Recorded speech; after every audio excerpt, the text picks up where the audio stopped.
On behalf of Firefly Ministries, we want to welcome you to this week's preview of our message. We hope that you're having a very good and a blessed week. I've got a question.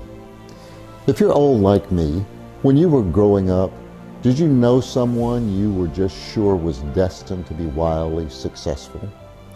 Perhaps they were the smartest kid in the class, or maybe the best athlete in the school. If you're not so old like me, you probably have a few friends like that today. And now there's the opposite of that. By that I mean, there are the ones who people looked at and just shook their heads and said what I heard my old grandpa say more than once: if that boy don't change, he ain't gonna amount to anything.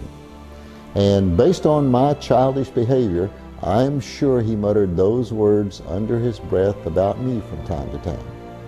These were the ones that people just knew would never amount to much.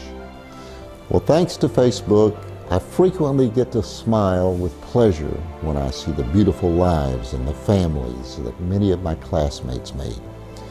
It's then that I am humbly forced to admit that I don't have the ability to predict the future, and that, as the saying goes, I should keep my day job. So that brings up another question. How can we determine the ordinary from the extraordinary? Or should I say, who can determine the ordinary from the extraordinary? I can't help but remember the story of Samuel the prophet and how he was given the assignment of finding and anointing God's replacement for the king of Israel, King Saul. God told Samuel, "I'm sending you to Jesse of Bethlehem. I've spotted the very king I want among his sons. I'll point out the one you're to anoint." So Samuel did what God told him to do, and when he arrived at Bethlehem, he invited Jesse and his sons to worship with him. And they arrived, and Samuel took one look at Eliab, and his thought was, here he is, God's anointed, only to be told to keep looking. God told Samuel, looks aren't everything. Don't be impressed with the looks and his stature.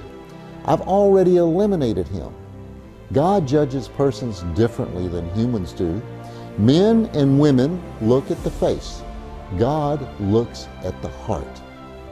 Now this happened with each successive son until he asked Jesse, is there any more? Is this it? Are there no more sons? Well, yes, there's the runt. But he's out in the field tending the sheep. So Samuel ordered Jesse to go and get him. And when David was brought in, God told Samuel, up on your feet, anoint him. This is the one. That's where this week's sermon title from Don Self comes into view. He will be our speaker this week, and his message is Ordinary to Extraordinary. With his message this week, he explores the lives of several memorable Bible characters who started out as ordinary people. You might call them life's runts. But in God's plan, he was able to use these ordinary people for his extraordinary life of service. Please plan on joining us in our sanctuary this weekend for Don Self's message entitled Ordinary to Extraordinary. But if you can't do that, please visit either with us here on YouTube or Facebook. And until then, have a blessed week.